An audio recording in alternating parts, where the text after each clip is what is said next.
శ్రీమతి సోనియా గాంధీ గారు యూపీఏ చైర్పర్సన్గా 2005లో మహాత్మా గాంధీ జాతీయ గ్రామీణ ఉపాధి హామీ పథకం అమల్లోకి తీసుకువచ్చింది. పేదరికం, నిరుద్యోగం, వలసలు, నైపుణ్యంలోని శ్రామిక వర్గాల దోపిడీ, స్త్రీ పురుషుల మధ్య వేతన అసమానతలను తగ్గించి ఈ చట్టం యొక్క ప్రధాన లక్ష్యం. గత 20 సంవత్సరాలుగా ఈ పథకం ద్వారా మన రాష్ట్రంలో లబ్ధి పొందిన వారిలో సుమారు 90% ఎస్సీలు, ఎస్టీలు, బీసీలు ఉన్నారు అధ్యక్ష. వీరిలో 62% మహిళలు లబ్ధి పొందారు.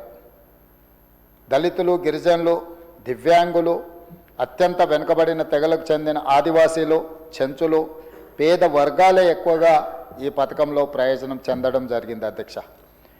ప్రస్తుతం ప్రవేశపెట్టిన Viksit Bharat guarantee for Rozgar and Aajeevika mission చట్టము విబిజి రామ్జీ 2025 పేదల హక్కులను దెబ్బతీసేలా ఉంది. ఈ పథకంపై ప్రధానంగా ఆధారపడ్డ గ్రామీణ ప్రాంత మహిళలు, బలహీన వర్గాల ఉపాధి హామీ లేకుండా చేస్తుంది. పాత ఉపాధి హామీ పథకం ఆత్మను దెబ్బతీసే నిబంధనలు పేదల పాలిట శాపంగా మారనున్నాయి. అందుకే అధ్యక్ష, ఈ కారణాల చేత ఈ సభ కింద తెలిపిన విధంగా తీర్మానాన్ని తీర్మానిస్తున్నది అధ్యక్ష. కొత్త చట్టం పేదల హక్కులకు వ్యతిరేకంగా ఉంది.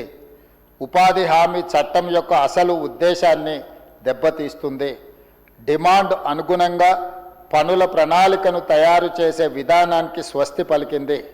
డిమాండ్ ఆధారిత పాత విధానాన్ని కొనసాగించాలి. కొత్త చట్టం మహిళా కూలీలకు వ్యతిరేకంగా ఉంది. ఇప్పుడు అమల్లో ఉన్న మహాత్మా గాంధీ ఉపాధి హామీ చట్టంలో దాదాపు 62% మహిళలు కూలీ పొందేవారు. కొత్త చట్టంలో పొందుపరిచిన పరిమిత కేటాయింపుల విధానం వల్ల పని దినాలు తగ్గిపోతాయి. దీంతో పేద కుటుంబాల్లోని మహిళలు నష్టపోతారు.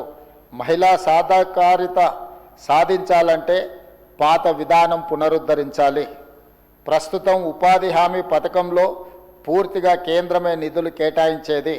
కొత్త చట్టం ద్వారా కేంద్ర రాష్ట్ర నిధుల వాటా 60-40% మార్చడం సమైక్య స్ఫూర్తికి విఘాతం కలిగిస్తుంది.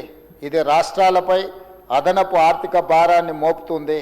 పాత విధానాల వాటా నమూనాను పునరుద్ధరించాలి. మహాత్మా గాంధీ పేరును ఈ పథకం నుంచి తొలగించడంతో గాంధీ స్ఫూర్తిని నీరుగార్చినట్లయింది. కాబట్టి మహాత్మా గాంధీ గారి పేరును పునరుద్ధరించాల్సిందిగా ఈ సభ తీర్మానం చేస్తుంది. వ్యవసాయ సీజన్లో 60 రోజుల విరామం తప్పనిసరిగా విధించడంతో భూమి లేని నిరుపేద కూలీలకు అన్యాయం జరుగుతుంది. ఉపాధి హామీ పథకాన్ని సంవత్సరం పొడవునా కొనసాగించాలి.